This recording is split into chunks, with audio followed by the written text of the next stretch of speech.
Okay, so in this part, what I'd like to do is sort of work through a kind of example of like what might be going on in this multiplicative weights algorithm. All right, so what I've got drawn here is on the top a plot of like roughly some data set X, and the top part shows the data itself or the histogram of the data. So we're going to look at an example for a class of thresholds. The nice thing is we can sort of draw everything. So the data lives on the real line, and this is the black dashed curve gives the density function or the probability mass function of the data. And then what I've drawn below is the CDF of that data set, roughly. Okay, and now our algorithm maintains this red distribution. In this case, well, in this case it's red, the P sub t. And so after some number of steps of the algorithm, it's started to develop some sense of what this algorithm should look like. And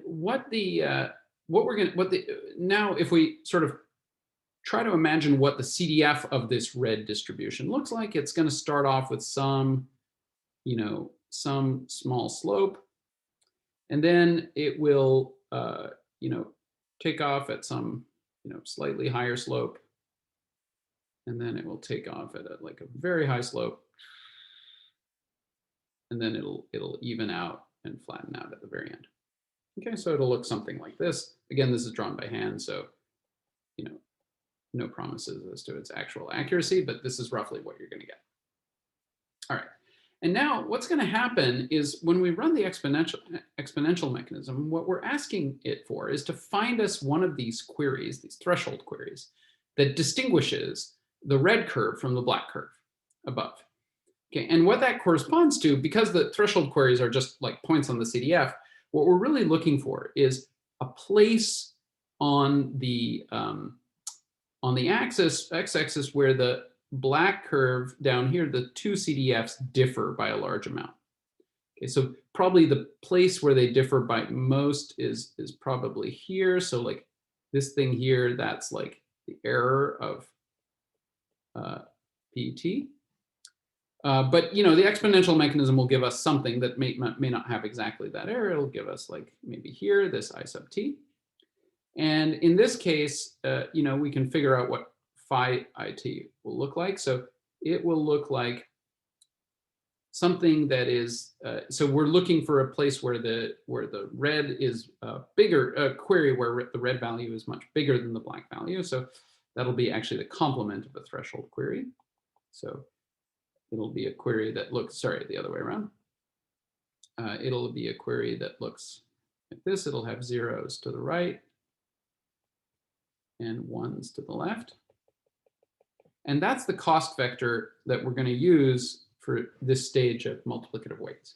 So what that means is that multiplicative weights is going to take the same value, I sub t, and it's going to upweight, it's going to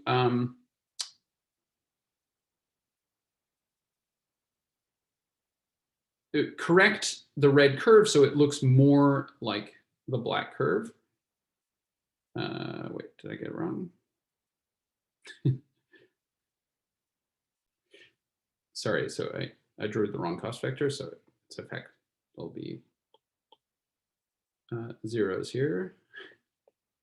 Yeah, it's the complement of a threshold, so of the way we defined CDF queries anyway.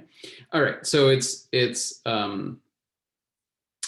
going to have ones to the right and ones zeros to the left. So that means what it will do is it'll upweight the stuff to the left of I sub t and downweight the stuff to the right. So it'll come up with some new distribution that looks sort of like this.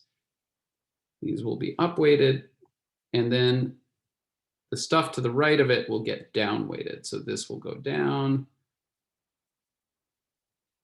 This will come down, this will come down, and this one will go down. Okay, and so this blue curve will be the new t+1, and the algorithm will proceed from there. Okay, and so basically on each execution of the algorithm, the PT, the distribution PT will get a little more complicated because it's sort of being adjusted in different ways, and it'll look more and more like the real distribution, at least with respect to the queries we care about. Okay. So let's try and understand how we might actually go about the analysis.